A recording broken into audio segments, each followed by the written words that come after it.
आज की कहानी है मम्मी क्या आपने पापा को लेटर लिखा था। दोस्तों, कहानी शुरू करने से पहले अगर हमारे चैनल को सब्सक्राइब नहीं किया हो तो कर लीजिए ताकि आपके पास पहुंचे हर रोज नया वीडियो। रिया की फैमिली एक साथ डाइनिंग टेबल पर बैठकर उसकी शादी की चर्चा कर रही थी। पापा निखिल से बात होगी? रिया, हाँ पापा, उनकी तरफ से भी 30 लोग ही आ रहे हैं। रिसोर्ट पर ही बात हो चुकी है। इवेंट मैनेजर ने पूरी साइट देख ली। तीनों दिन के लिए थीम एंड डेकोरेशन भी फाइनल हो गया है। फोटोज आती मैं आपको सेंड करती हूँ। मम्मी, तेरा लहंगा और गाउन तेरे रूम में पड़े, फिटिंग जरूर चेक कर लेना।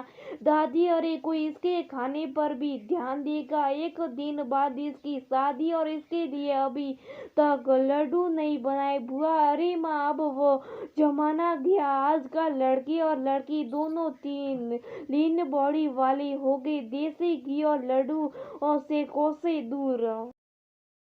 रिया, अरे दादी डोंट वरी, मैं दिन भर जूस और पानी पीती रहती हूँ। मेरे चेहरे का ग्लो कहीं नहीं जाएगा। दादी, हमारी माँ तो लड्डू खिलाती थी और तुम्हारी माँ जूस पिलाती है। वारे जमाना। हाँ हाँ, दादी की बात सुनकर सब हंसने लगे। बुआ, अरे तेरी प्री वेडिंग शूट कब है? रिया, बस कल ही है बुआ, गुलेरी फोटो में।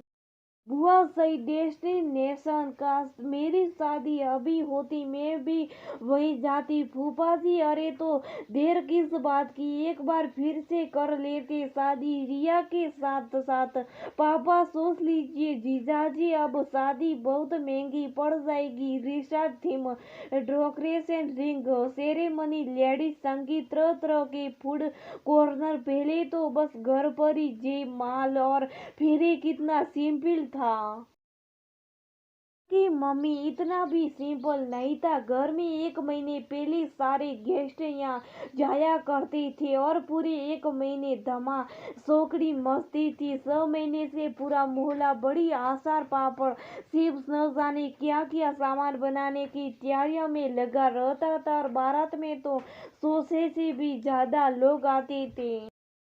पूरे मोहल्ले और धर्मशाला में उनको रुकने का इंतजाम होता था। बुआ, हाँ, बेटियों की पैदा होती माँ उनके देश की तैयारियां शुरू कर देती थी, है ना माँ? आज भी मेरे पास आपके हाथ की वो सच्चे काम की ओढ़नी और कसिंदा की हुई चादर रखी है। रिया आश्चर्य से, क्या दादी के हाथ का?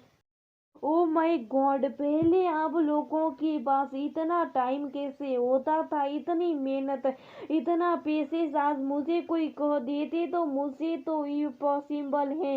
दादी, हमारे पास तुम्हारी तरह ये मुआ मोबाइल नहीं था। तुम तो सारी दुनिया हाथों में लेकर घूमती हो, जहाँ चाहो वहाँ हर चीज हाजिर हो जाती है। हमें तो अपनी दिमाग पर, अपनी मेहनत पर और इंतजार पर ही भरोसा रखना पड़ता है। रिया, हाँ यार, फिर तो आप लोगों ने शादी से पहले कभी बात भी नहीं की होगी। बुआ, अरे बात तो बहुत दूर की बात है। तेरे मम्मी और पापा ने तो एक दूसरे को वरमाला पर ही देखा था। मेरी शादी तो लोकल थी, इसलिए एक बार सॉरी छुपे तेरे फूफा जी मुझसे मिलने आ गई। दोनों घरों में बहुत बड़ा बवाल हो गया था। रिया सीरियसली, पापा, हाँ बेटा, पहले हर चीज में इंतजार था और उस इंतजार में बड़ी प्यारी सी मिठास। वो खतों का जमाना था, शेरो शायरी का जमाना था। पहले बोलकर नहीं, दिल की बातें लिखकर बयां की जाती थी। गिफ्ट पहुंचाने में महीनों तक लग जाते थे। रिया, क्या सच में मम्मी आपने भी पापा को लेटर लिखे थे? मम्मी थोड़ा शर्माते हुए, अरे कुछ खास नहीं बुआ, हाँ लिखे थे बेटा। तेरे पापा 4 लिख देते तो तेरी मम्मी एक लिखती थी। और वो नंबे का जमाना था जब हम घर वालों से सुबह सुबह से सिनेमा जाया करते थे। छत पर रेडियो ले जाकर गाने सुना करते थे।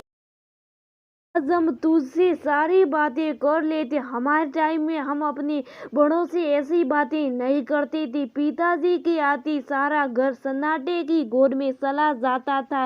रिया फोन पर मैसेज देकर, ओए नो, मैं तो आप लोगों की बातों में बताना ही भूल गई कि कोरियोग्राफर आ रहा है। सभी लोग डांस के लिए रेडी हो जाओ। कल आप सभी के लिए दोपहर का पार्लर अपॉइंटमेंट है। बुआ, अरे पार्लर से याद आया, पहले दुल्हन के आईब्रोज के ऊपर लाल और सफेद बिंदी लगाई जाती थी। मेरी पार्लर वाली ने तो मेरे ऐसा जूड़ा बनाया था कि स्टेज पर जाते जाते खुल गया था। वो तो तेरी मम्मी ने सब कुछ संभाल लिया था। दादी, हम तो उबटन लगा कर ही अपने आप को सुंदरी से समझ लेते। ये क्रीम पाउडर फेशियल मेरे टाइम पर तो कुछ भी नहीं। यह शायद इसलिए दादी आप लोगों की नेचुरल स्किन की बहुत अच्छी है, लेकिन अब पोते की शादी है, फेसियल तो करना ही पड़ेगा ना। शादी में आपका तो ऐसा मेकअप होगा कि आप सबसे यंग लगोगी। दादी, तब तो ठीक है, तेरे पापा की बारात में मुझे जाने नहीं दिया था। उस समय औरतें बारात में नहीं जाती थी, हंसते हुए, पर अब देखती हूँ कौन रोकेगा। रिया, सचमुच अब मुझे लगता है आप लोगों के लिए कितना मुश्किल था ये किसी नए अनजान घर में जाना।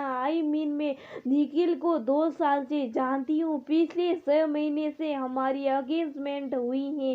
तब से हर रोज मैं उसकी पूरी फैमिली से बात करती हूँ, यहाँ तक कि मैं अभी तक कई बार सबसे मिल भी चुकी हूँ।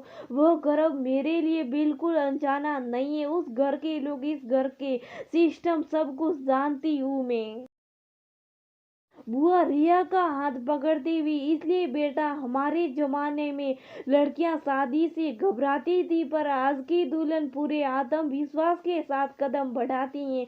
सुन, मैंने लेडीज संगीत पर सुनाते के लिए कविता भी लिखी है। रिया, अरे वाह बुआ, जल्दी सुनाओ। सभी लोग कहने लगे। हमें भी सुनती है बुआ, झुकी झुकी सी नजरें, समय समय से नई जिंदगी की दस्तक और डरे डरे से कदम। अब बीत गई वो बातें, अब आंखें होती थी नम। नई दुल्हन को हर वक्त था अपने से बिछड़ने का गम। ये नया दौर है, नए वक्त की शहनाई, ढोल नगाड़ों की अपने साथ बजाते लाइए। हर रस्म रिवाज को पूरे आत्मविश्वास से निभाती है। वो देखो, नव वधु वर को वरने आई है, उसकी जिंदगी और ये उसका ही फैसला। डूबे या पार करे रखती है हौसला, ना कप कपाते होठ, ना जुबान लड़ रखाई है। बड़ी प्रेकिट है वो, किसी और के नहीं, अपनी घर आई। वह देखो, नव वधु वर को वरने आई। रिया ने अपनी शादी बिल्कुल वैसे प्लान की थी जैसे वो चाहती थी। शादी की हर चीज उसकी पसंद की थी। रिया की मम्मी पापा, बुआ, फूफा जी, दादी, सभी ने रिया की पसंद के साथ साथ खुद का भी पूरा ध्यान रखा और फुल मस्ती के, जो वो अपनी शादी में नहीं कर पाया थे।